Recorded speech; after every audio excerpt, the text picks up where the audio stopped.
Sa isang lugar sa pagitan ng malalalim na bangin at malawak na tuyong ilang, kung saan alikabok at hindi ulan ang dala ng hangin, isang lalaki ang nakatagpo ng hindi inaasahan. Papunta si Cochise-Pima sa balon niya. Nang hapon na iyon, nang makita niya ito, isang babae nakasubsob sa kahoy na bakod. Isang dalagang mas matangkad kaysa sinuman na nakita niya noon, na may gusot na maitim na buhok na puno ng dumi at dugo.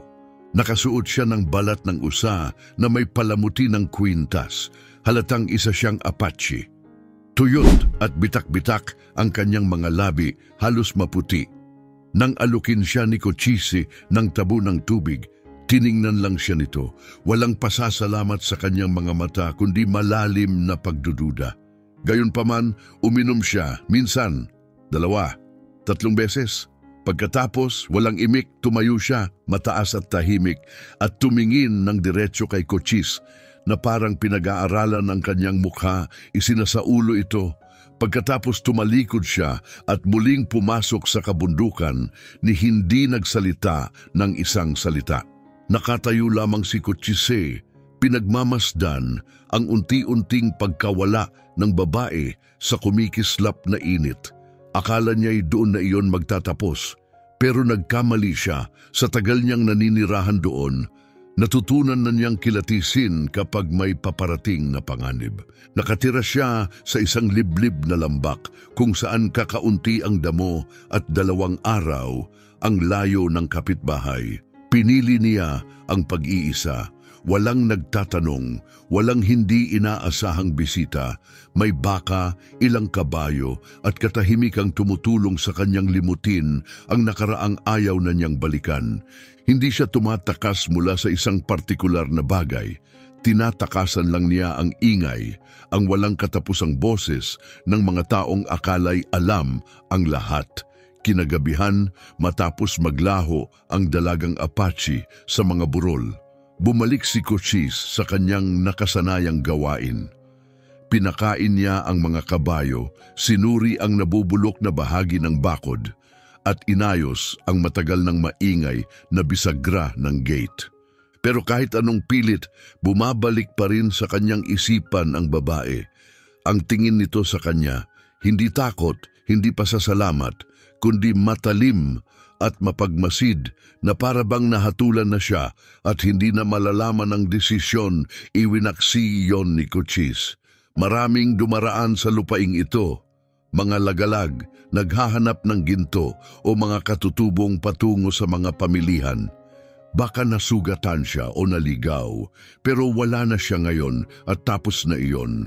Subalit nang humiga si Cochise sa kanyang kutsyon ng gabing iyon, ramdam niyang may nagbago sa hangin.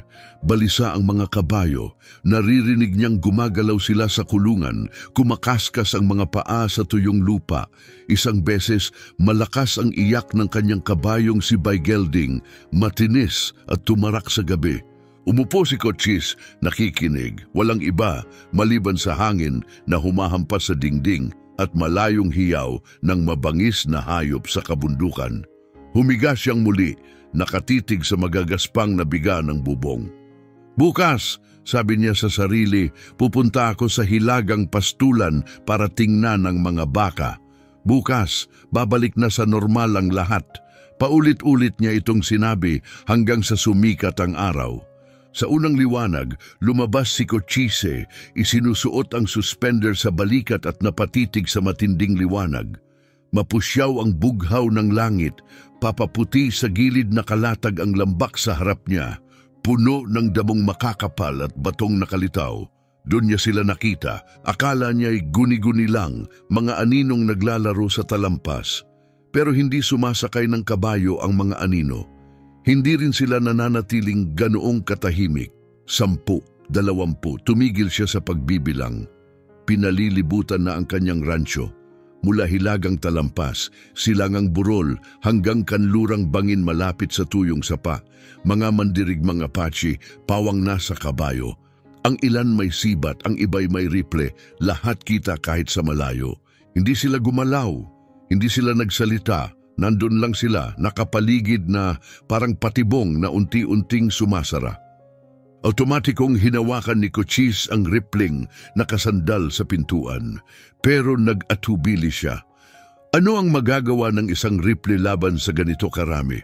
Sa halip, lumakad siya palabas, sumayad ang bota sa tuyong lupa. Nasa dulo ng kulungan ng mga kabayo, siksikan at balisa. Ramdam rin nila, may panganib sa hangin. Muli siyang tumingin sa mga talampas, sinusubukang unawain kung ano ito. Hindi ito karaniwang paglusob. Ang mga mandurumog ay biglaang umatake, kumuha ng gusto nila at naglaho. Ito hindi, ito'y maingat. May layunin, isa itong mensahe, pero anong uri? Nanikip ang lalamunan niya, naalala niya ang babae, ang tubig, ang tingin nito sa kanya, at tila tinawag ng kanyang isip ang presensya nito, napansin niya ang paggalaw. May isang sakay ng kabayo ang humiwalay mula sa hilagang grupo at dahan-dahang bumaba sa dalisdis. Mahinahon at tiyak kumilos ang kabayo na parabang isa sila ng sakay. Eksakto ang bawat hakbang. Hindi gumalaw si Cochise, hindi kinuha ang rifle, hindi tumakbo. Nakatayo lang siya sa bakuran, pinapanood ang papalapit na lalaki. Iniisip kung ito na ang araw na tuluyan siyang minalas. Huminto ang sakay, mga 50 talampakan ang layo. Matanda na ito, ang mukha ay kinulubot ng taon ng araw, hangin at ng autoridad na higit pa roon. Wala siyang war paint pero hindi niya kailangan. Ang presensya pa lang niya ay sapat. May mga lumitaw pang ibang sakay sa likuran niya, nagkalat at nagmamasid. Tuyot ang bibig ni Cochise, mabigat ang katahimikan, nakakabingi. Pagkatapos, iniangat ng matandang mandirigma ang isang kamay. Hindi ito kaway, hindi rin banta. Basta't itinaas niya ito, matatag at hindi gumagalaw, na parabang may hinihintay na siya lang ang nakakaalam. Mabilis ang tibok ng puso ni Cochise. Ano man ito, matagal na itong nakatakda bago pa siya magising. Ngayon, ang tanging tanong ay, nailigtas ba niya ang sarili sa pagbigay ng tubig o isinumpa niya ang kanyang kapalaran na natiling nakataas ang kamay at mas lumakas pa ang tibok ng puso ni Cochise sa kanyang pandinig. Narinig na ni Cochise ang mga kwento kung paano raw kayang hubaran ng mga mandirigmang Apache ang isang tao hanggang sa buto sa loob lamang ng ilang minuto. Kung paano sila lumalaban nang may matinding bangis na pati mga batikang sundaloy napapasuko sa takot. Akala niya dati pinalalabis lamang ang mga ito, ginagawang dramatiko. Pero ngayon, habang nakatayo sa gitna ng sariling bakuran, napapaligiran ng mga mandirigma sa lahat ng panig, hindi na siya sigurado.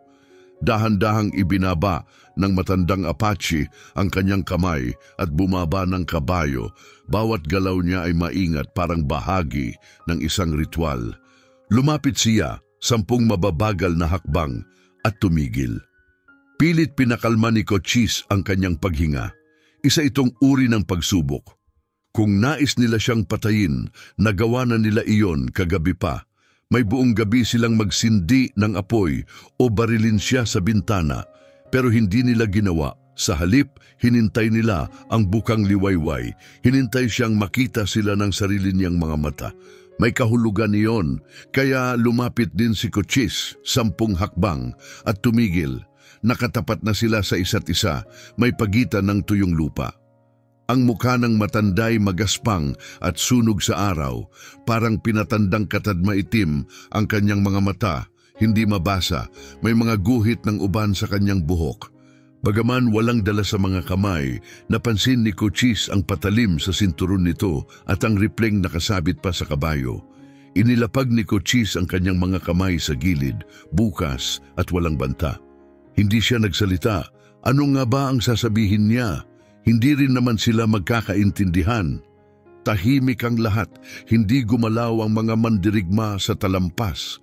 Tanging ang kabayo lang ang bahagyang gumalaw, dumadagundong ang mga paa sa tuyong lupa. Sa itaas, may isang lawin na dahan-dahang umiikot, walang kaalam-alam sa tensyong bumabalot sa ibaba. Pagkatapos, muling iniangat ng matanda ang kanyang kamay, ngunit ngayon itinuro niya ang balon. Nanikip ang dibdib ni Cochise, ang balon, ang tubig, ang babae. Ibinaba ng matanda ang kamay at ginaya ang kilos, parang nagbubuhos at umiinom. Malinaw ang mensahe, dahan-dahang tumango si Cochise. Oo, nagbigay siya ng tubig. Sa babae, kahapon. Hindi nagbago ang ekspresyon ng matanda, pero bahagya siyang lumuwag sa tindig. Pagkatapos tumalikod siya at sumigaw sa kanyang wika, matitigas, malinaw na salita na tila may bigat kumilos ang mga mandirigma sa silangan. Binuksan ang isang daan. Mula sa siwang na iyon, may iisang sakay ng kabayo na lumitaw. Natigilan si Cochise. Siya iyon, ang babae, pero ngayon ay iba na ang itsura. Nakalugay ang buhok, maayos na nakalugay at may mga palamuting kuwintas. Nakaayos siya ng malinis na deerskin at may kwintas na turkesa at pilak matikas ang kanyang tindig habang sakay ng isang makulay na kabayo. Kahit sa malayo, litaw ang kanyang taas, mas matangkad pa sa karamihan ng lalaki. Bumaba siya mula sa burol, maingat ang bawat hakbang tulad ng matanda. Ngunit di tulad ng ama niya, hindi siya tumigil sa malayo. Lumapit siya kay Cochise, huminto mga 10 talampakan lang ang layo, sapat upang makita ng malinaw ang kanyang mukha. Tinitigan niya si Cochise ng parehong tahimik, ngunit matatag na tingin. Pagkatapos, nagsalita siya. Nagbigay ka ng tubig. Hindi tanong iyon, pahayag, pagkilala. Tumango si Cochise.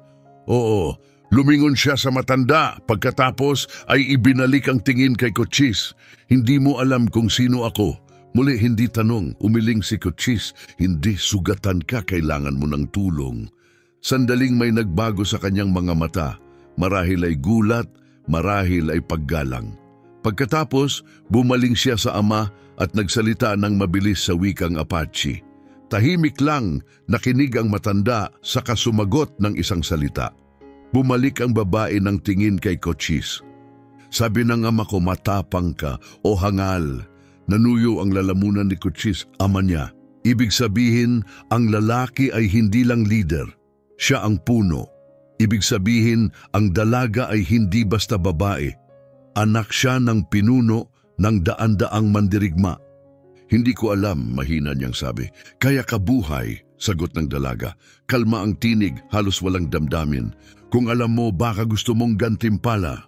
Pero nagbigay ka ng tubig dahil lang sa kailangan ng tao. Iba yon. Muli nagsalita ang matanda, ngayon ay mas mahaba. Nakinig siya pagkatapos ay isinalin. Sabi ng ama ko, pagsubok ko ito. Maglakad mag-isa, 3 araw, walang pagkain, walang tubig, patunay na matatag, patunay na handa. Tumigil siya sandali bago nagpatuloy. Bumagsak ako, nabagok ulo, naligaw, tubig mo nagligtas ng buhay. Ramdam ni Cochise ang mga matang nakatingin mula sa talampas. Lahat ay naghihintay. Masaya akong ligtas ka, taos puso niyang sabi. Bahagyang tumagilid ang ulo ng babae, parang pinag-aaralan siya muli. Hindi ka natatakot? Takot na takot, amin ni Cochise. Pero kung tatakbo ako o babaril, wala ring saysay, kaya nandito ako. Sa unang pagkakataon, bahagyang ngumiti ang babae, o halos ngumiti. Nagsalita siya muli sa kanyang ama. Tumango ang matanda, pagkatapos ay bumalik sa kanyang kabayo. Tumingin muli ang babae kay Cochise. Pinapanood ka namin, sabi niya. Titignan kung totoo ka o nagsisinungaling. Makikita namin kung sasabihin mo sa ibang puti kung nasaan kami. Makikita namin kung ikaw ay mabuti o masama. Iyon ang sabi niya. Tinanong siya ni Cochise, gaano katagal? Pero hindi siya sumagot. Sa halip, iniikot niya ang kabayo at muling tumungo sa burol. Ang kanyang ama, ang matandang mandirigma, ay sumakay na rin at sumunod sa kanya. Naiwan si Cochise na mag-isa sa kanyang bakuran, habang ang araw ay unti-unting sumisikat sa langit. Hindi umalis ang mga mandirigma. Nanatili sila sa mga talampas, tahimik at hindi gumagalaw, mistulang bahagi ng kalikasan. Mula sa malayo, maaari silang mapagkamalang mga bato o puno. Pero alam ni Cochise, pinagmamasdan siya. Wala siya sa tanikala pero para bang nakakulong siya. Ang kanyang tahanan ay naging bilangguan at wala siyang ideya kung gaano ito katagal. 3 araw ang lumipas. Hindi umalis ang mga mandirigma. Nagpapalitan sila sa pagbabantay, ngunit hindi kailanman naiwan ang mga burol. Tuwing gabi, may mga manipis na usok na umaakyat mula sa kanilang mga apoy. Sinubukang mamuhay ni Cochise na parang normal ang lahat, pero walang anumang normal. Pinapakain niya ang mga kabayo habang nararamdaman ang mga matang sumusunod sa bawat galaw niya. Inaayos niya ang mga sirang poste ng bakod habang iniisip na bawat hampas ng martilyo ay sinusukat. Kumukuha siya ng tubig mula sa balon, ang parehong balon kung saan niya unang nakita ang babae, at di maiwasang isipin kung binibilang ba nila ang bawat timba ng tubig. Pabugso-bugso ang kanyang tulog, laging nagigising sa mga tunog sa labas, mga yabag, langit-ngit ng upuang kabayo, mga bulong sa hangin. Gising siya tuwing gabi, pati ang mga kabayo ay ramdam ang tensyon, lalo nang naging balisa ang kanyang by-gelding na kabayo. Palaging sumisipa sa bakod, kaya't kinailangan niya itong ilipat sa hiwalay na kulungan. Sa ika-4 na araw, may kakaiba. Pagbukas ni Cochise ng pinto, may nakita siyang bungkos sa lupa. May bumaba mula sa burol sa gitna ng gabi at iniwan ito, binalot sa balat ng hayop. Dahan-dahan niya itong binuksan. Sa loob, may mga hiwa ng tuyong karne at isang tapayang luwad na puno ng tubig. Napatingin si Cochise sa mga laman nito, sinusubukang unawain ang kahulugan. Paggalang ba ito? O gusto lang nilang manatiling buhay siya hanggang sa matapos ang kanilang pagsusuri? Anuman ang dahilan, kumain siya. Matigas at maalat ang karne, pero mas mabuti kaysa wala. Malapit na maubos ang sariling supply niya at dahil sa pagkakubkob ng lambak, hindi siya makaluwas sa bayan. Pagsapit ng ika-5 araw, nagsimulang makaapekto ang pag-iisa. Dati mahal ni Cochise ang katahimikan, ngunit iba ito. Hindi ito kapayapaan, ito'y pagiging minamasdan, sinusukat ang bawat kilos, bawat hinga. Nagsimula siyang makipag-usap sa mga kabayo kahit boses niya lang ang naririnig. Mas mabuti na yon kaysa wala. Sa ika-5 araw, bumalik siya. Mag-isa na lang ngayon, wala ang ama, wala ring kasamang mandirigma. Bumaba siya ng burol at huminto sa parehong lugar kung saan siya huminto dati, mga 10 talampakan mula kay Cochise. Nandito ka pa rin, sabi niya. Wala rin naman akong ibang pagpipilian, sagot ni Cochise. Bumaba siya sa kabayo at lumapit. Mas lalo siyang matangkad pag malapit, kasing tangkad ni Cochise na hindi maliit na lalaki. Matalas ang kanyang mga mata. Tinitigan niya ito na parang nagbabasa ng lihim na mapa sa mukha nito. Pwede kang tumakas, sabi niya, sa gabi.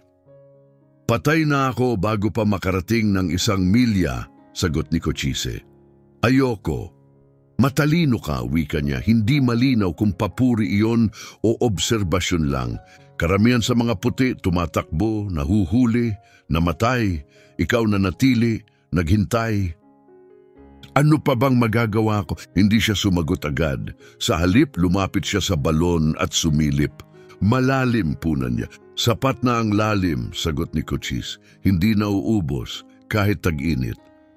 Kaya ka nakatira dito dahil sa magandang tubig. Isa sa mga dahilan, humarap siya kay Cochise.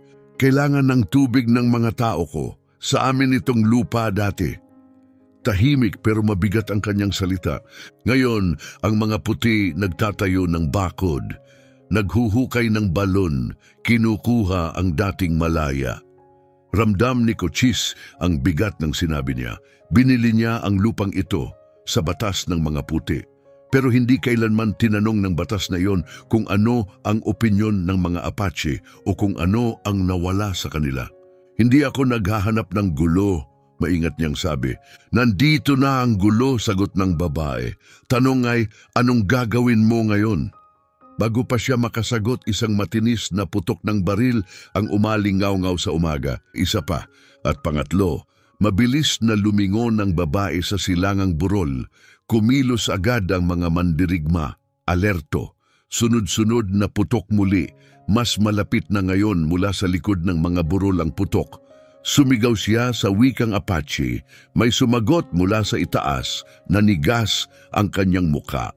Dumarating ang mga puti, sabi niya. Marami, may mga baril. Nanlambot si Cochise. Ilan? 20, baka higit pa, nangangaso sila. Tumingin siya kay Cochise. Ngayon, hindi lang pagbabantay ang nasa kanyang tingin, kundi pagsusuri. Hinahabol nila kami. Lalong lumakas ang mga putok, papalapit, patungo sa lambak. Sa isang mabilis na kilos, lumundag siya sa kabayo. Kapag nakita ka nila sa amin, papatayin ka rin nila. Akala nila, kasama ka namin. Saan ka pupunta? Sigaw ni Cochise. Hindi siya sumagot. Pinalakad niya ang kabayo, mabilis na tumatakbo paakyat sa burol. Ang mga mandirigma ay naglaho na, parang hamog na naglulusaw sa tanawin. At si Cochise naiwan na naman mag-isa habang ang tunog ng papalapit na mga kabayo ay lumalakas sa bawat segundo. Narinig muna sila ni Cochise bago niya sila makita. Mga sigaw na puno ng sigla at tensyon. Iyon ang klasing ingay na mula sa mga lalaking naniniwalang may mahuhuli silang mapanganib. Tinatayang may 5 minuto pa siya bago sila makarating. 5 minutong pagpapasya kung paano ipapaliwanag kung bakit siya nag-iisa sa lambak na kamakailan lang ay tinirhan ng daan-daang mandirigmang Apache. At ang mas masama, hindi na rin siya sigurado kung kaninong panig siya kabilang. Bumaba sila sa silangang daan na parang bagyong bumabangga sa mga burol. Maingay, mabilis at puno ng lakas. Binilang ni Cochise ang hindi bababa sa 15 sakay at tiyak na mas marami pa sa likuran. Suot nila ang maruruming kasuotan ng mga tagahangganan, canvas na pantalon, kupas na kamiseta at malapad na sombrerong mantsado ng pawis at panahon, bawat isa ay may rifle. Ang ilan ay may revolver na nakasabit sa baywang. Pula ang kanilang mga mukha, hindi lang dahil sa init kundi dahil sa halong adrenaline at galit. Itinaas ng pinuno ang kamay nang makita si Cochise sa bakuran at bumagal ang grupo, huminto mga 30 yarda mula sa kubo. Humihingal ang kanilang mga kabayo, puno ng pawis ang tagiliran. Nag-iisa ka ba rito, sigaw ng leader. Isa siyang malaking lalaki na may makapal na balbas at matalim na matang, hindi tumitigil sa paggalugad sa paligid. Ako lang, sagot ni Cochise. Kalmado ang boses at malinaw na nakikita ang parehong kamay. Lumapit ang isa pang lalaki sa leader. Mas bata, nakahanda na ang rifle sa kanyang mga tuhod habang nakasakay pa. Matagal na naming sinusundan ang isang war party, aniya. May nakita kaming usok kahapon, diretso ang trail nila rito. Naglaro ang isip ni Cochise, pwede siyang magsinungaling, sabihing dumaan lang ang mga Apache at nagpatuloy. Pero hindi mabobola ang mga ito, makikita nila ang mga bakas, ang latak ng kampo, ang mga tanda ng pananatili ng daan-daang mandirigma ng halos 1 linggo. May nakita akong mga palatandaan, dahan-dahang sabi ni Cochise, pero umalis na sila. Saan sila nagtungo? Tanong ng lalaking may balbas, mariin ang tingin. Panorte sa tingin ko, sagot ni Cochise. Narinig kong may mga kabayong umalis mga 20 minuto na ang nakaraan. Hindi ito ganap na kasinungalingan, umalis nga ang mga Apache sa mga burol, pero ang panorte ay haka-haka lamang. At alam niya iyon, hindi kumbinsido ang nakababatang lalaki. Malakas ang loob mong tumira rito sa teritoryo ng Apache. Akin ang lupang ito, sagot ni Cochise. Binili ko ng maayos. Hindi mahalaga sa mga Apache ang papeles, sagot ng matanda tuwiran. Bumaba siya sa kabayo at lumapit kay Cochise. Maswerte ka't hindi ka pa nila pinapatay. Baka sa tingin nila ay hindi ako sulit pag-aksayahan. Balik ni Cochise. Tumawa ang lalaki, magaspang. Voluntaryong milisya kami. Sinusundan namin ang grupong sumalakay sa isang nayon 2 linggo sa timog. 3 bahay ang sinunog, 1 pamilya ang pinatay. Dumura siya sa lupa. Narito kami para gumanti. Nanikip ang tiyan ni Cochise. Sigurado ba kayong Apache ang may gawa? Hindi nagsisinungaling ang mga bakas. Mabilis na sagot ng nakababatang lalaki. Dumaan sila rito. Matamang tiningnan siya ng lalaking may balbas. Mukha kang napakakalmado para sa isang taong may kalabang kampo sa pintuan. Walang silbi ang magpanik, sabi ni Cochise. Wala ring mababago. May tinatago ka ba? Singhal ng nakababatang lalaki, lalong humigpit ang hawak sa riple. Sinusubukan ko lang mabuhay, sagot ni Cochise. Tulad ninyong lahat. Lumagpas ang matanda, papasok sa kubo.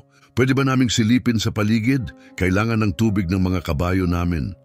Alam ni Cochise na wala ng saysay ang tumanggi. Sige, tugon niya. Nagsibaba ang mga lalaki sa kabayo at nagsimulang lumibot. Ang ilan ay pinainom ang kabayo sa batya. Ang iba'y naglakad sa paligid ng kubo, hinahanap ang anumang palatandaan na natili sa kabayo ang batang lalaki. Hindi inaalis ang mata kay Cochise, bakas ang hinala. May suplay ka sa loob, tanong ng lalaki. Sapat lang para mabuhay, sagot ni Cochise. Kailangan namin, 3 araw na kaming naglalakbay, magbabayad kami. Tumango si Cochise, titingnan ko kung ano meron. Tumungo siya sa kubo, sumunod sa kanya ang lalaking may balbas.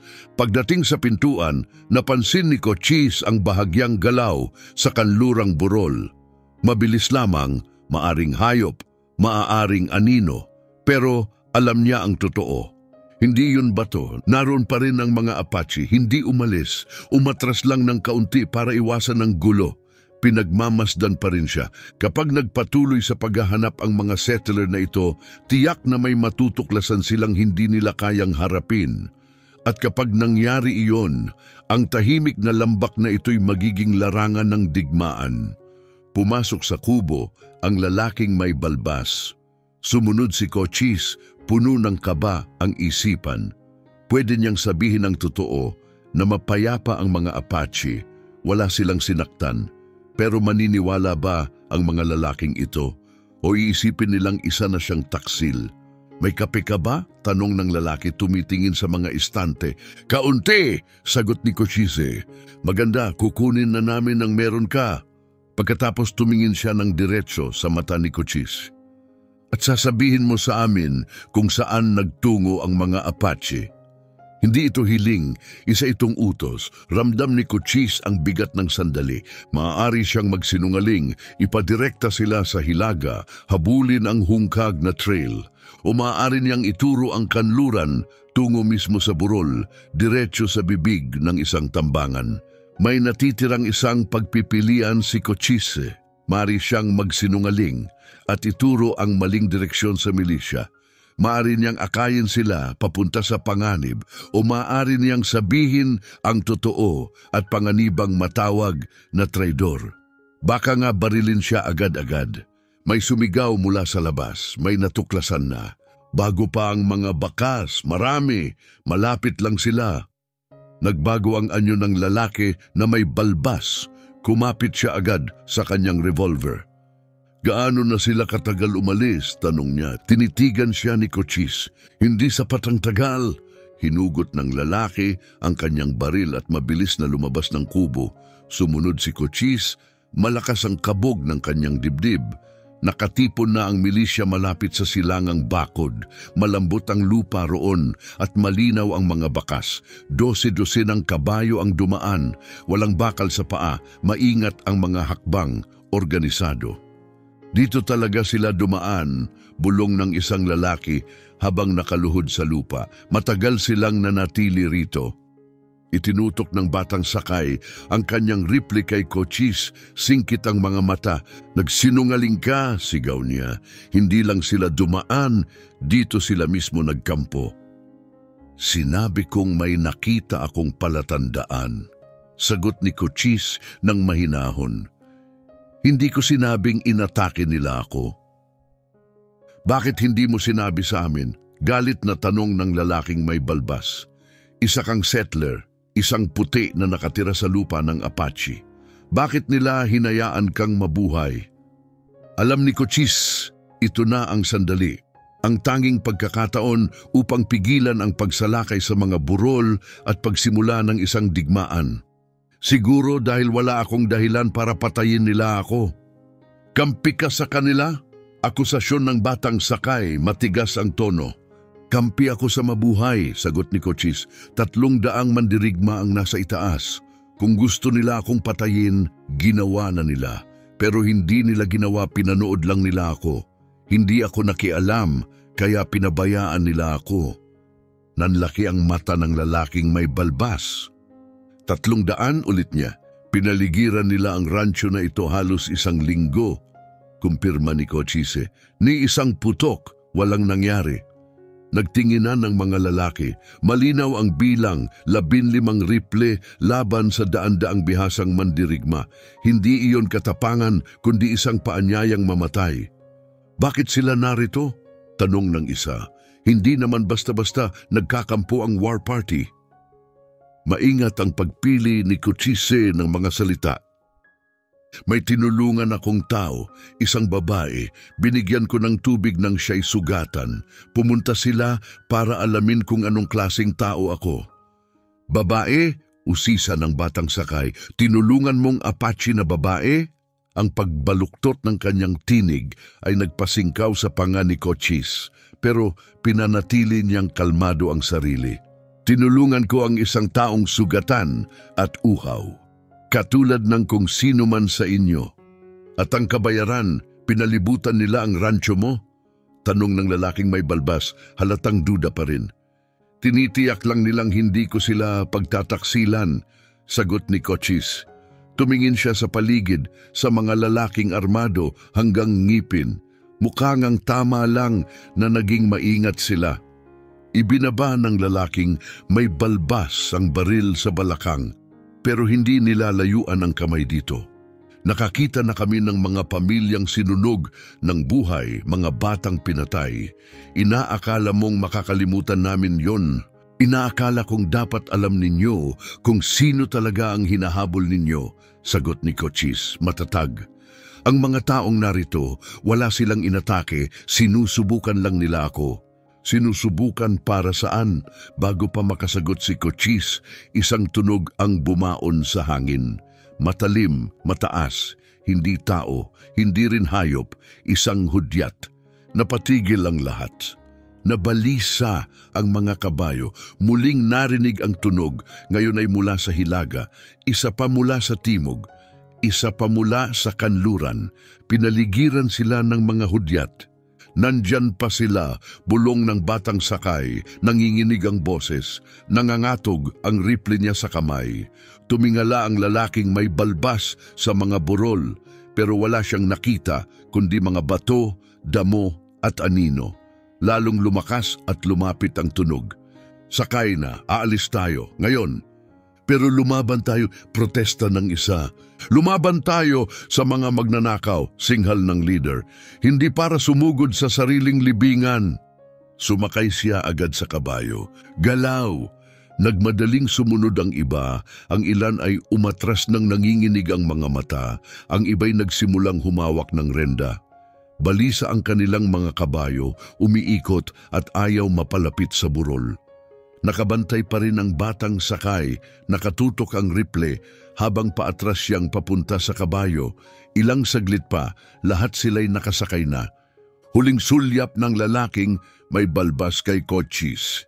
Isa kang hangal kung mananatili ka. Baka nga, sagot ni Cochise, pero akin pa rin ang lupaing ito. Hindi na yan magiging sayo kapag sinunog na nila. Pagkasabi nito, pinatakbo niya ang kabayo patimog. Sumunod ang grupo, isang dagundong ng kabayong naglaho sa distansya, kinain ng alikabok, hangin at katahimikan. Muling naiwan si Cochise, nag-iisa habang unti-unting huminahon ang alikabok. Huminto ang mga hudyat bigla, nanumbalik ang katahimikan. Pagkatapos sa burol may gumalaw, unay ang babae, nakasakay sa kanyang makulay na kabayo, kalmado't matatag ang paglapit, sumunod ang kanyang ama. Pagkatapos ay 12 mandirigma. Mabagal ang galaw nila, walang pagmamadali, walang banta, kundi presensya lang. Sa paanan ng burol, bumaba sa kabayo ang babae at lumapit kay Cochise. Walang bakas ng damdamin sa mukha niya. Pagkatapos ay nagsalita siya, "Hindi mo sila itinuro." "Hindi," sagot ni Cochise. "Pwede mong gawin. Gusto nilang patayin kami. Pwede mong pasayahin sila." "Ayokong may mamatay," sabi ni Cochise. Tiningnan siya ni Kiona, tahimik na pinagmasdan ng kanyang mukha sa isang sandaling tila mas mahaba kaysa tunay. Pagkatapos ay tumalikod siya at nagsalita sa kanyang ama sa wikang Apache. Kalmado ang tinig, ngunit may lalim. Nakinig ang matandang pinuno na hindi umiimik, ang madidilim na matay nakatuon kay Cochise na parang sinusukat ang isang bagay na lampas sa salita. Nang matapos si Kiona, sumagot siya ng maikli, matatag at parang pagsasara ng pinto. Pagharap ni Kiona kay Cochise, sinabi niya, "Sabi ng ama ko, tapos na ang pagsubok, nakapasa ka." May bumigat at gumaan sa dibdib ni Cochise. Ngayon lang niya napansin na napigil pala niya ang kanyang hininga. Paggaan ba yon o pagod lang?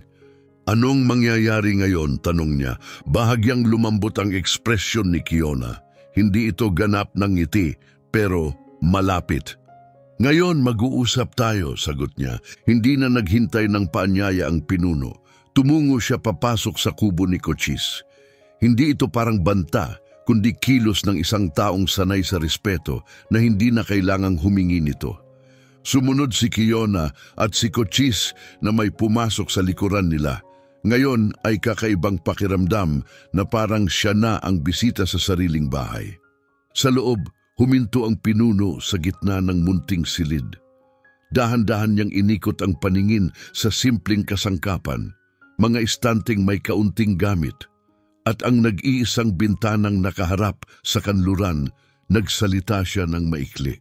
Sabi niya, "Simple ang pamumuhay mo," salin ni Kiona. "Tulad ng mandirigma, walang labis." Hindi tiyak ni Cochise kung iyon ay papuri o obserbasyon lamang. "Hindi ko kailangan ng marami," sagot niya. Hinila ng pinuno ang isang silya at umupo sa mesa. Ipinahiwatig niyang umupo rin si Cochise. Nanatiling nakatayo si Kiona, alerto, panay, ang sulyap sa pagitan ng dalawang lalaki at sa pintuan. "Ako si Kiona," wika niya sa wakas. Ang ibig sabihin ay maganda sa aming wika. Dagdag pa niya, "Pinagtatawanan ako ng mga puti dahil sa tangkad ko. Pero sabi ng ama ko, ako raw ay parang bundok, matayog, matatag, hindi natitinag." "Magandang pangalan," sagot ni Cochise. Napatingin siya sa pinuno. "At ang ama mo?" "Hindi mo kailangang malaman ang pangalan niya," sagot niya, payapa pero tiyak. "Pinuno siya, sapat na yon." Muling nagsalita ang pinuno, mababa at tuloy-tuloy. Isinalin ni Kiona ang bawat bahagi. "Binigyan mo ako ng tubig nang ako'y bumagsak," sabi niya. Muling ikinuwento ang mensahe. "Wala kang hiningi kapalit. Walang gantimpala, walang pabor. Hindi mo rin ako pinigilan. Binigay mo lang ang kailangan ko at hinayaan akong umalis." Tumigil siya, nakinig muli. "Hindi ito karaniwan," patuloy niya.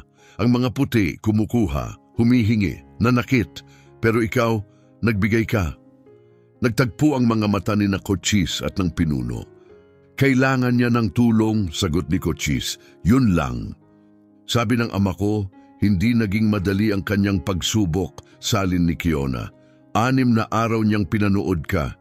Tinitingnan kung pupunta ka sa bayan, kung tatawag ka ng sundalo, kung ipagkakanulo mo kami para sa ginto o kaligtasan. Dagdag niya, "Wala kang ginawa ni isa doon." At nang dumating ang mga armadong lalaki, wala ka ring sinabi. Pwede mo kaming isumbong, pwede mong pasayahin sila, pwede kang maging mabuting puti na tumutulong manghuli ng Apache. Hindi ako naghahanap ng gulo, sagot ni Cochise.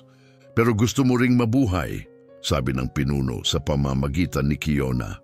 At matalino iyon. Ang lalaking gustong mamatay, walang saysay. Pero ang pumipili kung paano mabubuhay, iyon ang may halaga. Bumunot ang pinuno mula sa isang pouch ng balat na nakasabit sa kanyang baywang. May kinuha siyang nakabalot sa tela. Dahan-dahan niya itong binuksan sa mesa. Isang kwintas, magandang burda sa balat. Asul at puting kwintas, inayos sa maayos na pattern. Isang palatandaan ito, sabi ni Kiona, simbolo ng proteksyon. Kapag suot mo ito, malalaman ng mga tao namin. Hindi ka sasaktan, hindi ka pagnanakawan. Ikaw ay nasa ilalim ng proteksyon ng aming tribo. Nakatitig si Cochise sa kwintas. Hindi alam kung ano ang isasagot. Hindi ko maintindihan, bakit? Dahil ipinakita mong may dangal ka, sagot ni Kiona. Walang pumilit sa'yo. Pwede kang manahimik pero pinili mong huwag. Pwede kang maniwala sa galit pero pinili mong umunawa. Iba ka. Tiningnan niya si Cochise sa mata. Isang puti na nauunawaan na ang lupa ay hindi lang para sa isang uri ng tao. Na ang tubig ay para sa lahat ng nauuhaw. Na ang tao ay tao kahit ano paman. Muli nagsalita ang pinuno, ngayon ay mas mahaba, mas mariin. Maingat na isinalin ni Kiona. Sabi ng ama ko, ang lupang ito ay dating lahat sa Apache. Malaya ang ilog, malayang gumagala ang hayop. Pagkatapos, dumating ang mga puti na may papel. Inaangkin ang hindi maaaring ariin. Nagtayo sila ng bakod. Naghukay ng balon, gumuhit ng mga linya at nagsabi, akin ito, iyo yan, bawal kang tumawid. Tumigil siya. Pero iba ka. May bakod ka, oo, may balon ka rin. Pero nang may nauhaw, hindi mo tinanong kung sino siya. Hindi mo tinanong kung siya'y Apache o puti, Kristiyano o hindi. Binigyan mo siya ng tubig. Sa tingin ko kahit sino naman ay gagawin yon, sagot ni Cochise. Isang salita lang ang sinabi ng pinuno sa Ingles, hindi. Pagkatapos ay nagpatuloy siya sa Apache at isinalin ni Kiona, karamihan ay hindi. Karamihan sa mga lalaki ay titingin sa isang Apache na babae at iisipin, panganib, pag-aari, pagkakataon.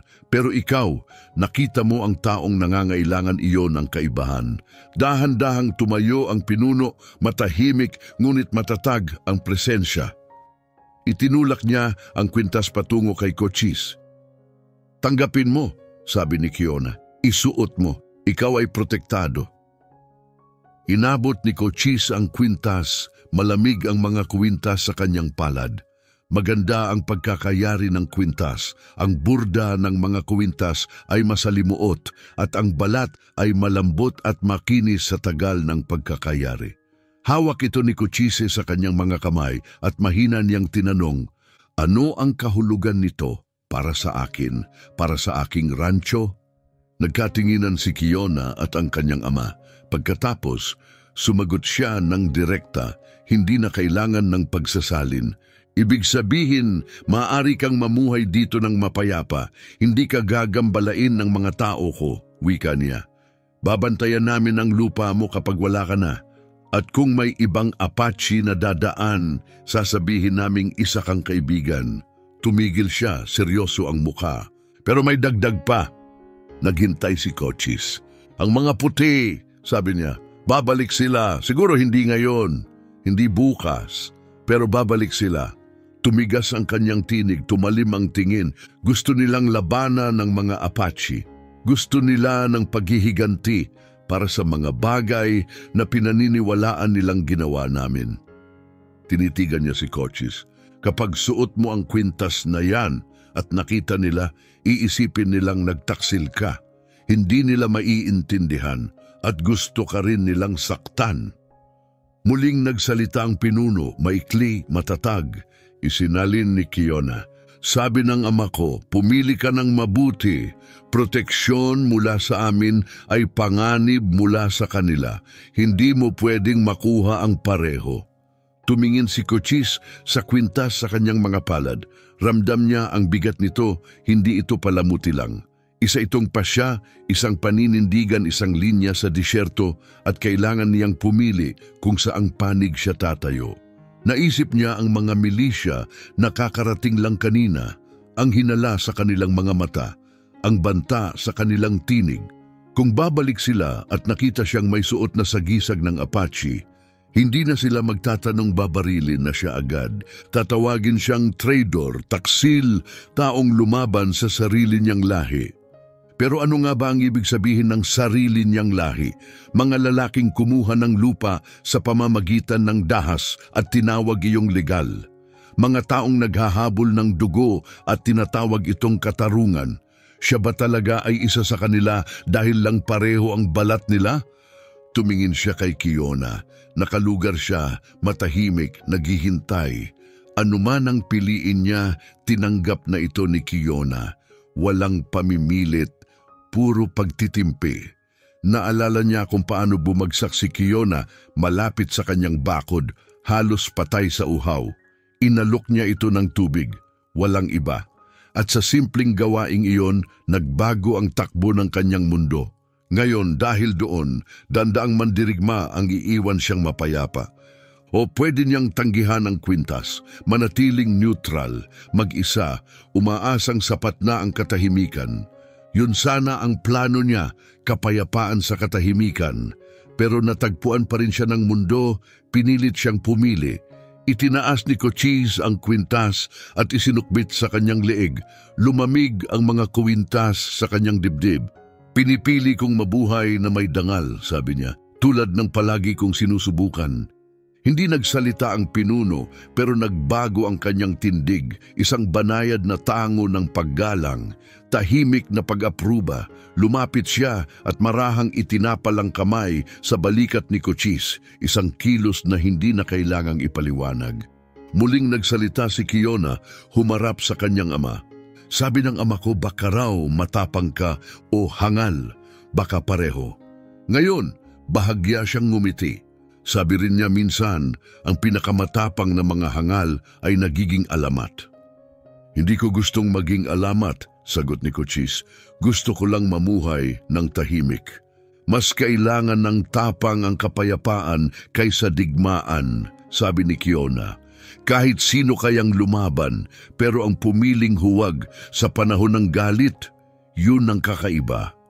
Tumalikod ang pinuno patungong pintuan. Sumunod si Kiona, ngunit huminto bago lumabas. May tanong ka ba? Tanong niya. Marami, amin ni Cochise. Pero siguro, pwede nang hintayin. Isa lang, sabi niya, habang narito pa ang ama ko, habang may bigat pa ang salita, bago muling maging magulo ang mundo. Nag-isip si Cochise. Sa huli, tinanong niya, yung pagsubok mo, 3 araw mag-isa, walang pagkain, walang tubig, nakapasa ka ba? Hindi nagbago ang mukha ni Kiona. Nabuhay ako. Yun ay may halaga, pero hindi ayon sa plano. Nahulog ako. Kailangan ko ng tulong. Sabi ng iba, kabiguan na yon. At para sa'yo, tanong ni Cochise, sabi ko mas marami akong natutunan sa pagkahulog kaysa makakamtan ko kung nanatiling matatag, sagot niya. Minsan, ang pinakamahuhusay na aral ay galing sa di inaasahan. Tumingin siya sa ama. Minsan, ang tunay na lakas ay ang pagtanggap ng tulong. Mula sa labas, tinawag siya ng pinuno, matatag, ngunit hindi mabagsik. Lumabas si Kiona sa pintuan. Aalis na ang mga tao ko, sabi niya. Pupunta kami sa Hilaga, sa mga lupaing tag-init. Pinapahirapan kami ng mga puti na manatili kahit saan, laging nagtutulak, laging kumukuha. Babalik ba kayo? Tanong ni Cochise. Baka, sagot niya, mabilis na sumakay sa kabayo kung kailangan namin ng tubig o kung kailangan naming ipaalala sa sarili namin na hindi lahat ng puti ay pare-pareho. Nakasakay na ang kanyang ama, naghihintay, nakaayos na ang mga mandirigma, handa ng gumalaw.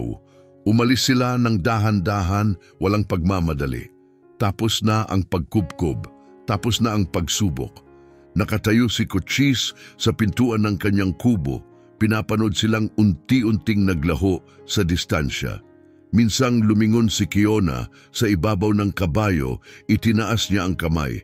Hindi ganap na kaway, hindi rin ganap na saludo, isang hudyat ng pamamaalam o pagkilala. At pagkatapos, wala na siya. At sila'y tuluyang naglaho, parang huling sinag ng araw na nilamon ng kabundukan. Tahimik ang lambak.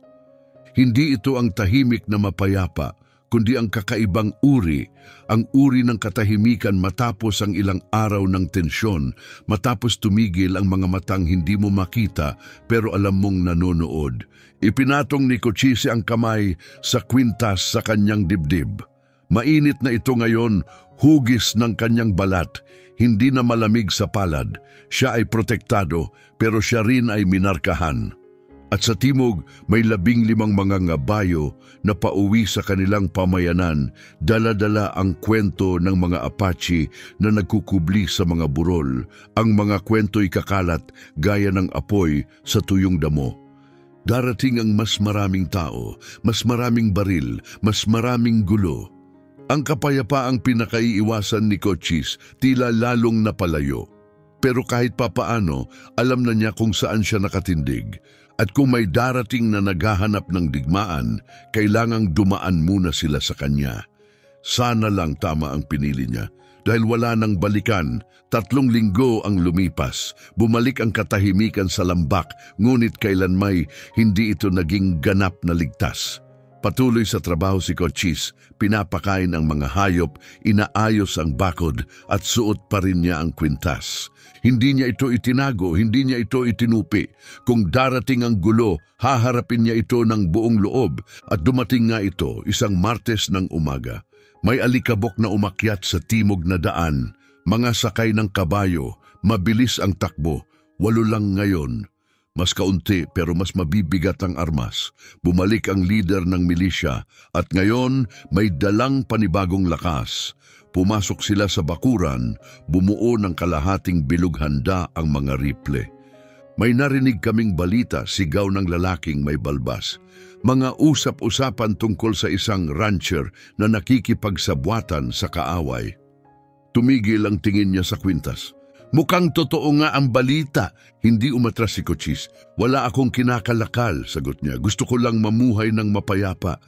Beadwork ng Apache yan, sigaw ng batang sakay. Suot mo ang mga kulay nila. Ibig sabihin, kabilang ka na sa kanila. Ibig sabihin, isa ako sa hindi nila papatayin, sagot ni Cochise. At sa lugar na to, mukhang matalinong desisyon iyon. Hindi, sagot ng leader habang bumababa sa kabayo, kamay malapit sa kanyang revolver. Ibig sabihin, isa kang traidor. Lumakad siya palapit, mabagal. Pumunta kami rito para bigyan ka ng pagkakataong magpaliwanag, pero sa itsura mo ngayon parang wala nang dapat pag-usapan. Kumalabog ang dibdib ni Cochise pero panatag ang kanyang tinig. Gusto mong malaman kung bakit ko suot nito? Dahil nagbigay ako ng tubig sa isang naghihingalong babae. Ang ama niya pinuno ng 300 mandirigma, sinubok nila ako ng 6 na araw. Nakapasa ako, binigyan nila ako ng proteksyon, tinanggap ko, iyon ang buong istorya. Tumaas ang kilay ng lalaki, at sa tingin mo, espesyal ka? Iba ka sa amin na sinusubukang mabuhay? Hindi, sagot ni Cochise. Sa tingin ko, matalino ako. Tumingin siya sa paligid. Pumunta kayong naghahanap ng gulo. Ilan sa mga Apache ang napatay niyo? Tahimik. Iyon nga ang akala ko, patuloy ni Cochise. Pumasok kayo, nakita ninyong hindi nyo kaya umalis. Ako, pinili kong huwag lumaban. Pagpili ng duwag, sarkastikong sagot ng batang sakay. Baka nga, sagot ni Cochise, pero buhay ako, nakatayo pa ang bahay ko, at nakakatulog ako tuwing gabi dahil alam kong hindi ako nagsimula ng digmaang papatay sa mabubuting tao para sa wala. Pinagmasdan siya ng leader, matigas ang mga mata, hindi kumukurap. Akala mo ba makakaiwas ka? sa lahat ng ito habang buhay? Hindi, sagot ni Cochise. Sa tingin ko nakapili na ako ng panig, yung panig na ayaw ng dugo. Kung dahil doon kaaway ninyo ako, gawin nyo na ang pinunta ninyo rito. Iniunat niya ang mga bisig, itinaas ang kwintas sa sinag ng araw. Isang tahimik na hamon. Hindi gumalaw ang milisya, balisa ang mga kabayo, may lawin na sumigaw sa itaas. Sa huli, umiling ang lider. Isa kang hangal, Pimay, sabi niya, pero tapat ka. Tumalikod siya sa mga tauhan. Sakay na. May tunay tayong problema na kailangang harapin. Papalampasin natin siya? Tanong ng bata. Wala naman siyang sinasaktan, sagot ng leader. Kung ayaw siyang galawin ng Apache, desisyon nila iyon. May mga pamilya tayong kailangang tulungan, hindi bahagi ng problema ang taong ito. Sumakay siyang muli at tumingin pababa kay Cochise. Pero huwag mong asahan na tutulungan ka namin kapag lumala ang sitwasyon. Pinili mo na, mamuhay ka kasama nito. Balak ko nga, sagot ni Cochise. Umalis silang mas mabagal kaysa pagdating. Alikabok sa kanilang likuran. Lumingon ang batang sakay, litaw sa mukha ang galit at pagkalito. At muli naiwan si Cochise. Tahimik ang lambak, walang mandirigma sa burol, walang milisya sa daan. Siya lang, ang kanyang lupa. At ang desisyong ginawa niya, lumakad siya sa balon, kumuha ng tubig, malamig at malinaw. Ibinuho niya sa painuman, pinanood itong huminahon. Sa pagtakip silim habang nilulubog ng araw ang kanlurang burol, napansin niya ang paggalaw, isang sakay sa burol. Si Kiona, nakatayo siya ng matuwid sa kanyang kabayo, pinapanood siya mula sa malayo, tinitiyak kung buhay pa siya. Nang makita niyang nakatingin si Cochise, itinaas niya ang kamay, hindi ganap na kaway, hindi rin saludo, isang tahimik na kilos ng pagkilala. At pagkatapos, tumalikod siya at naglaho sa takip silim. Hinawakan ni Cochise ang kwintas. Nawala man ang tiwala ng kanyang mga kapwa puti, nakamit naman niya ang isang mas mahalagang bagay, tunay na kapayapaan, sa lupang bihira ang kapayapaan. Pumasok siya sa kanyang kubo, nagsindi ng lampara at tumupo sa isang simpleng hapunan. Sa labas, kumikislap ang mga bituin sa ibabaw ng tahimik na lambak. Walang sundalo, walang mandirigma, tanging lupa, langit. At ang matibay na katotohanang minsan, ang pinakamatapang na pwedeng gawin ng isang tao ay ang tumangging lumaban. Nakatayo pa ang kanyang rancho, dumadaloy pa ang balon. At kapag may nauhaw na dumaang manlalakbay, Apache man o puti, kaibigan o estranghero, magbibigay siya ng tubig at hahayaan silang magpatuloy. Hindi ito malaking pamana, pero tapat. At sa lupang nilalamon ng takot at kasakiman, ang katapatan ay mas mahalaga kaysa ginto. Nagbigay si Cochise Pima ng tubig sa isang nangangailangan at kapalit noon natagpuan niya ang higit pa sa kaligtasan, isang paraan upang mamuhay ng may dignidad sa mundong halos nalimutan na ang kahulugan nito. Madali ang desisyon, mataas ang halaga pero pipiliin niya pa rin ito muli at sapat na iyon.